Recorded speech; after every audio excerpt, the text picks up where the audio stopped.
नमस्कार साथियों, आज आप लोगों को हम परमाणु की संख्या और द्रव्यमान संख्या और न्यूट्रॉन की संख्या के विषय में हम बताएंगे। परमाणु संख्या किसे कहते हैं? किसी विशिष्ट प्रकार के तत्व या परमाणु के नाभिक में उपस्थित प्रोटॉनों की संख्या को परमाणु संख्या कहते हैं। किसी विशिष्ट प्रकार के तत्व या परमाणु के नाभिक में उपस्थित प्रोटॉनों की संख्या को परमाणु संख्या कहते हैं। बात करते हैं द्रव्यमान संख्या की, तो द्रव्यमान संख्या उसे कहते हैं किसी तत्व के परमाणु के नाभिक में उपस्थित प्रोटॉन व न्यूट्रॉन की संख्या के योग को द्रव्यमान संख्या कहते हैं। द्रव्यमान संख्या किसी परमाणु के नाभिक में उपस्थित प्रोटॉन व न्यूट्रॉन की संख्या के योग को द्रव्यमान संख्या कहते हैं। देखिएगा, द्रव्यमान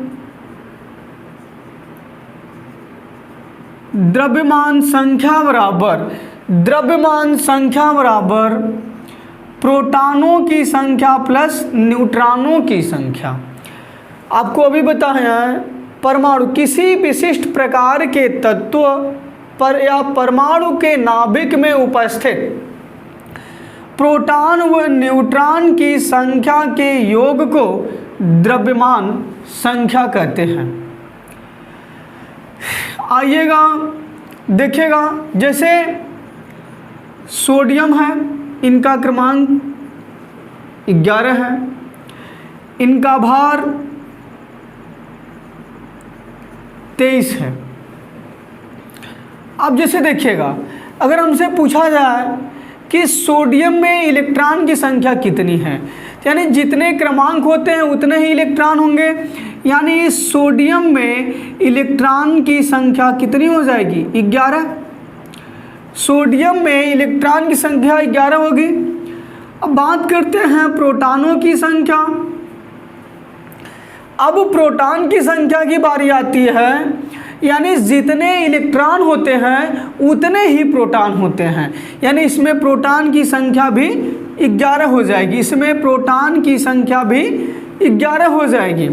बात करते हैं सोडियम में न्यूट्रॉन की संख्या की, तो आप सभी लोगों की सोडियम में न्यूट्रॉन संख्या कितनी है, तो आप सभी लोगों को पता होगा न्यूट्रॉन की संख्या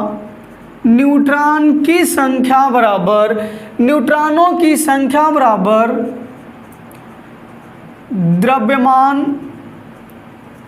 द्रव्यमान संख्या माइनस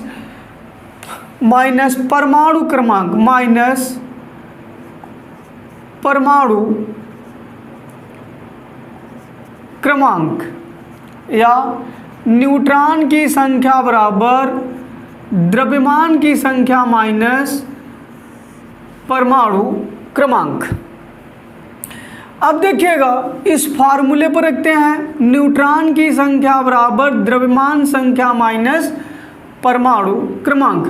अब देखिएगा, न्यूट्रॉन में इसमें द्रव्यमान संख्या हमारी 23 है, 23 माइनस अब परमाणु क्रमांक यानी 11 है, न्यूट्रॉन संख्या।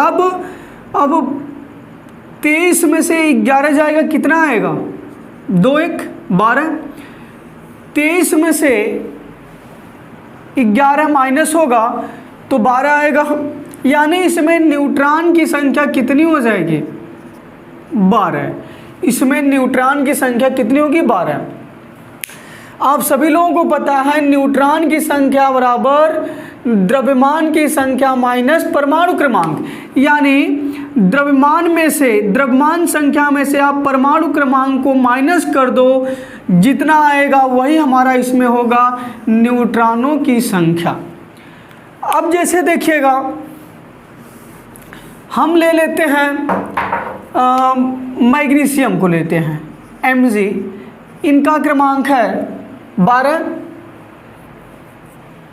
इनका क्रमांक है 12, अब इनका द्रव्यमान 12 24 25, इनका द्रव्यमान ले लेते हैं हम 25, इनका द्रव्यमान हो गया 25। अब हम बात करते हैं इस मैग्नीशियम में,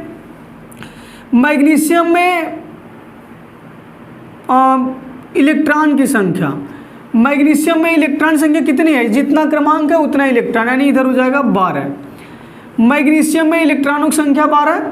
बात करते हैं प्रोटॉनों की संख्या, यानी जितने इलेक्ट्रॉन होंगे उतने प्रोटॉन होंगे, यानी इसमें प्रोटॉनों की संख्या भी 12 होगी।